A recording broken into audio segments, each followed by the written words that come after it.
ଆଜିର ଛାତ୍ର ସାମୀକ୍ଷର ଏକ ବୈଠକ ବସିଥିଲା। ଆଜି ଏହି ବୈଠକରେ ଜିଲ୍ଲାରେ ସରକାରୀ କଲେଜ ଦାବିରେ ଆସନ୍ତା 22 ତାରିଖରେ ଲକ୍ଷ୍ମୀନାରାୟଣ କଲେଜକୁ ବନ୍ଦ କରାଯିବ ଏବଂ 28 ତାରିଖରେ ଜିଲ୍ଲାର ସମସ୍ତ ବୁଦ୍ଧିଜୀବୀ ଜନପ୍ରତିନିଧିଙ୍କୁ ନେଇକରି ଗୋଟିଏ ସେମିନାର ଆୟୋଜନ ହେବ ଏବଂ ଆସନ୍ତା ଫେବୃଆରୀ 12 ତାରିଖରେ जिला छात्र सामयिक और विभिन्न बुद्धिजीवी और सामाजिक संगठन नेतृत्व में झारसुगुड़ा जिला को सरकारी कॉलेज पीजी खुलवार और केंद्रीय महाविद्यालय नहीं कि झारसुगुड़ा बंद डाकरा दि जिला छात्र सामयिक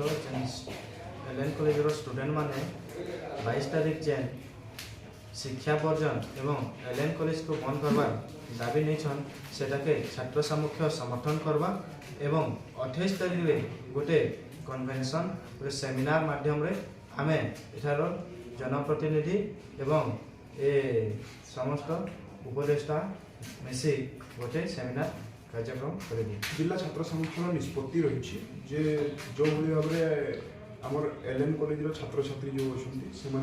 22 तारीख दिन शिक्षा ग्रहण बंद करने को चाहते तो ताको आम समर्थन रही जिला छात्र संगठन आम मैंने चिंता करुँ जे 28 तारीख दिन ए सब समस्या को लेकिन सरकारी कॉलेज समस्या अन्य 6 दफा दाबी को लेकिन आम गोटे कन्वेंशन करेबू गोटे सेमिनार करेबू और से माध्यम आम जाना चाहिए ये अंचल लोक ए लड़ाई प्रति कौन भावुं ए लड़ाई को नहीं कौन चिंता कर दृष्टिकोण आम लड़ाई को आगे नापी चिंता करूँ आदि आम सरकार को चरम पत्र देवु ए भितर जे जदि से ये सब कथा पर भी जदि आम कथा को न शुणती जमी आगु शुणी ना भविष्य में आंदोलन दुर्बार और झारसुगुड़ा को ठप कर दिया।